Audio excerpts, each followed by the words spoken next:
Okay, I want you to begin by thinking about some of the engagements that you've had with the narcissist that didn't turn out very well. And most of you probably don't have a hard time figuring out where you'd start on that one, right? And I want you to ask, how many times have you thought to yourself, I can't reason with this person? I feel like I'm trying to bring an adult mindset and an adult way of thinking to the equation, and there's just nothing there on the other side. This person operates in a very childlike way. There's an immaturity. They can throw temper tantrums, and they can invalidate and criticize and whine and gripe and try to make my life miserable, kind of like a kid on a playground. I can't reason with them.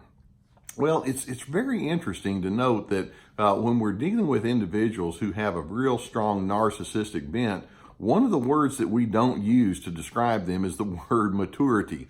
They're in a very immature place, or another word for immaturity in this sense can be childlike. Now, with children, you hope that there's going to be a certain progression in the way that they engage with the world around them. They start out in an egocentric kind of way. I mean, you've been around 2, 3, 4, 5-year-old little children, and it's all about me. Give me that, and I want this, and this makes me feel good. And it can be cute when you're around kids that way because that's just the way they are.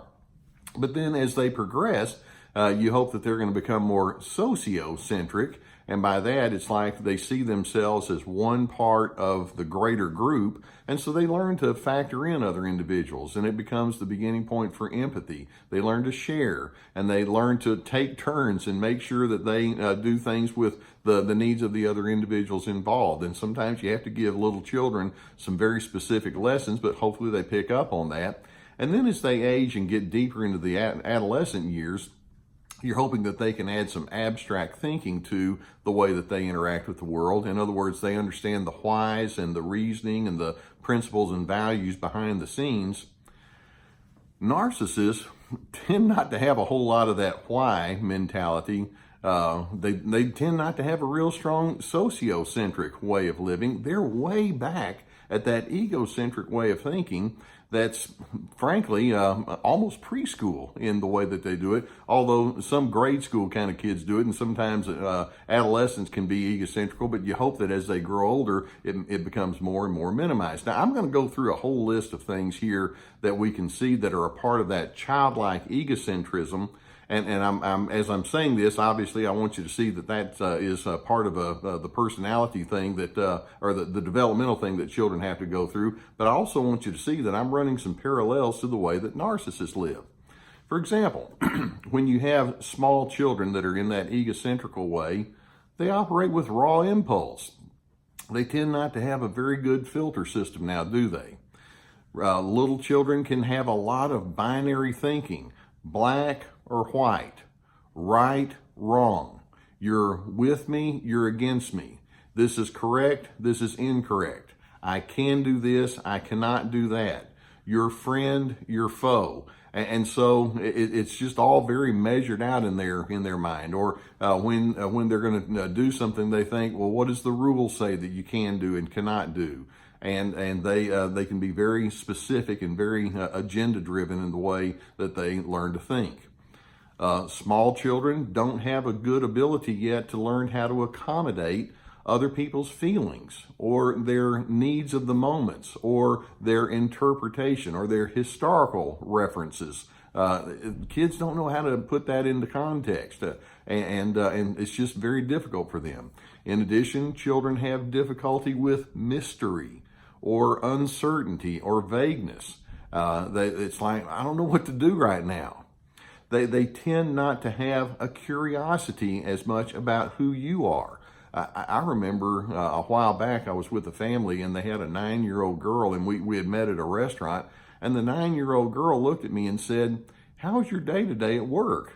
A 9-year-old kid asked me that. How about that? Well, not only did I say, well, I had a very nice day, thank you for asking, then she started asking me, well, tell me what you do at your work and what kind of people do you see?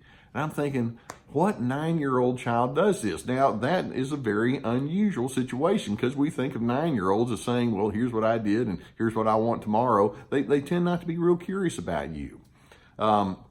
Little children who have that egocentrical way of living tend not to have a whole lot of patience. Do you know a lot of 5 and 6 year old kids that are thinking, yeah, take your time, I'm good. They tend to have a difficulty with things like self-restraint.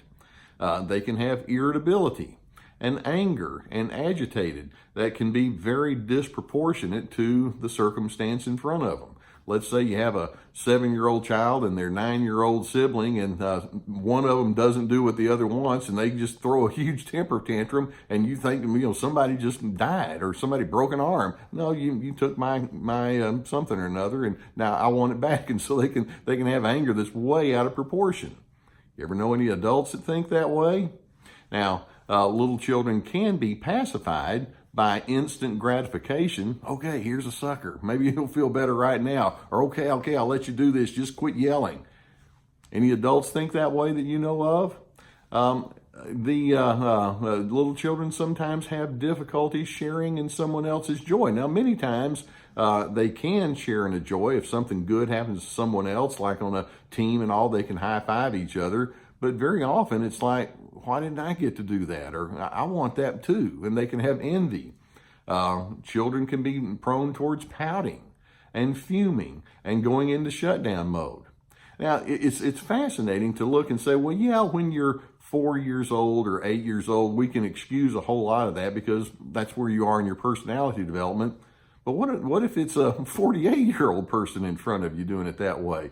Or a CEO of a corporation, or a boss at work, or someone that you're married to, or someone that you grew up with, like, a mom or a dad, and they're still operating with this. You'll notice certain trends and tendencies that they operate with. For example, when you have that adult who's still fixated in that childlike position, try to have a conversation with them when feelings clash. Now, healthy people can say, tell me what you feel, and I'll share with you what I feel. But the childlike narcissist is over there thinking, this isn't fair, or I'm going to leave, I'm taking my marbles and go home, or you're being mean to me, or I'll show you, and they go into bully mode. That's very much a childlike way of thinking. Or many times that narcissist can be driven by greed and envy, or in childlike parlance, I have to be first in line.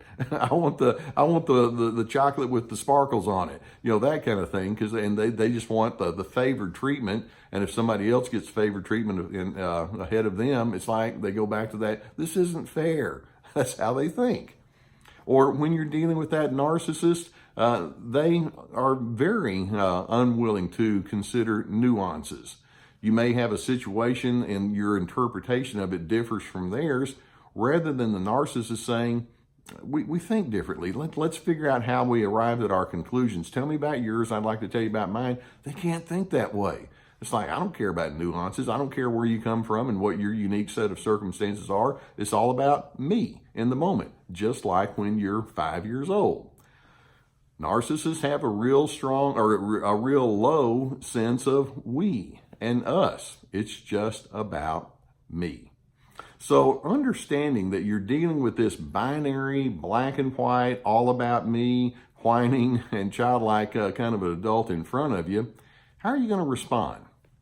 Well, first, it's very important that you know what's in front of you. Rather than thinking, what's going on here, or why are they doing this? Well, these are people that are emotionally and developmentally stunted. And so factor that in as you engage with them. And rather than requiring them to have the fuller adult way of reasoning that you want them to have, although that would certainly be nice, know what you're dealing with and establish your expectations accordingly. It's kind of sad to think I'm dealing with a 54-year-old person that reasons like a 7-year-old, but establish your expectations based on what your facts are rather than what your wishes and dreams might be. And then second, and this is huge, don't get drawn into a counter childlike way of responding.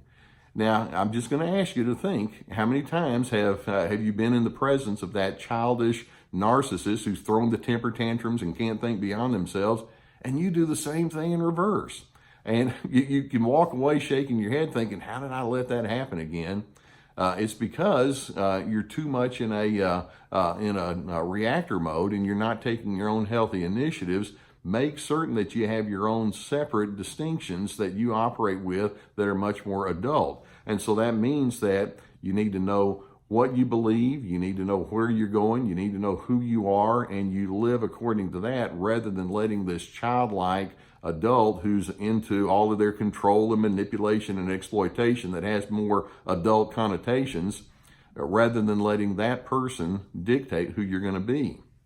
And so absolutely make sure that you don't allow them to establish the atmosphere that you are going to breathe into.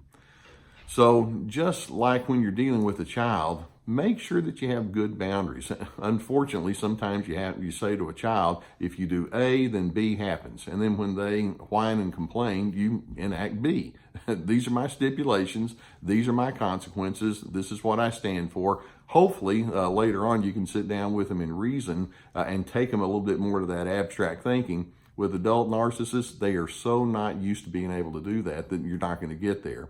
So it means that you have to have your firmness, you have to have your adult mentality, and unfortunately it also means you're probably going to do more of the work in terms of trying to coordinate life, but that's where you are. I'd rather be in that position than over there in that 7-year-old style of living adult living or life. So understand that when you're dealing with narcissists, you're dealing with a lot of that binary, childlike, egocentrical way of thinking. And your task is to make certain that you don't get pulled under and become just like the kids on the playground that just can't get along with each other. We're going to have to put you in timeout. You don't want to go into timeout. I do hope that you gain good value from videos such as this. Beneath the video, you're going to see that subscribe button. And if you haven't already done so, I would invite you to hit that so that we can keep you apprised of more videos. We also have an email list. If you sign up for that, you'll actually be available bonus videos and articles and promotions that we have.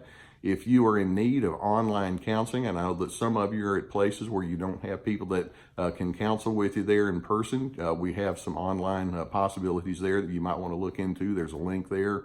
And then we have my books and online workshops and things of that nature. So if you need to, avail yourselves to that. That's what we're here for. All of that being said, thank you for letting me be a part of your journey. And as one adult, hopefully to another adult, we're just going to keep thinking this thing through until we get it right. Is that right? Okay. That having been said, I shall see you next time.